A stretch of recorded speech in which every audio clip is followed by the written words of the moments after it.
আজকের গল্প মন্ত্রী ও যমরাজ। এক মন্ত্রী মৃত্যুর পর পরজগতে গেল। সে যখন স্বর্গে ঢুকবে তখন তাকে স্বর্গের দেবতা বলল, স্বর্গে কিছু সংস্কারের কাজ চলছে, তুমি দুদিন শুধু নরকে ঘুরে আসো, এরপর স্বর্গে ঢুকো। মন্ত্রী রাজি হলো। নরকে যমরাজ তাকে সাদর আমন্ত্রণ জানালো। এরপর সে তাকে নরকে ঘুরে দেখাতে লাগলো। মন্ত্রী অবাক হয়ে দেখতে লাগলো, এতদিন তার ভুল ধারণা ছিল আসলে নরক অনেক সুন্দর।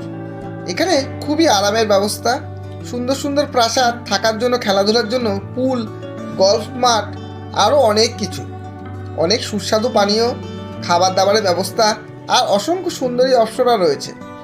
মানুষ অনেক আরামে আছে এখানে। মন্ত্রী দুদিন নরকে খুব আরামেই কাটিয়ে দিলেন। দুদিন পর স্বর্গের দেবতার কাছে গিয়ে মন্ত্রী বলল যে সে নরকেই থাকতে চায়। দেবতা অবাক হয়ে তাকে জিজ্ঞেস করলো, তুমি সত্যি ওখানে থাকতে চাও? মন্ত্রী, হ্যাঁ অবশ্যই। মন্ত্রীর কথা শুনে দেবতা রাজি হলো।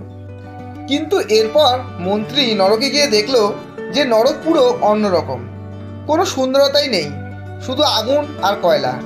মানুষজনকে শুলে চড়ানো হচ্ছে, দৈত্যরা মানুষজনকে শাস্তি দিচ্ছে, অসংখ্য হিংস্র মানুষজনেরা ঘুরে বেড়াচ্ছে। খুবই কুৎসিত আর জঘন্য জায়গা।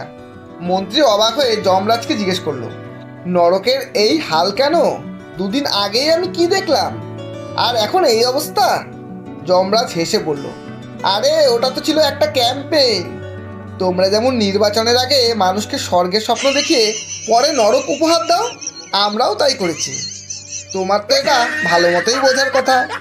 গল্পটি শেষ অবধি শোনার জন্য অসংখ্য ধন্যবাদ। গল্পটি ভালো লাগলে একটা লাইক অবশ্যই দেবেন এবং বন্ধু ও আপনজনদের শেয়ার করে চ্যানেলটি সাবস্ক্রাইব করে পাশে থাকবেন।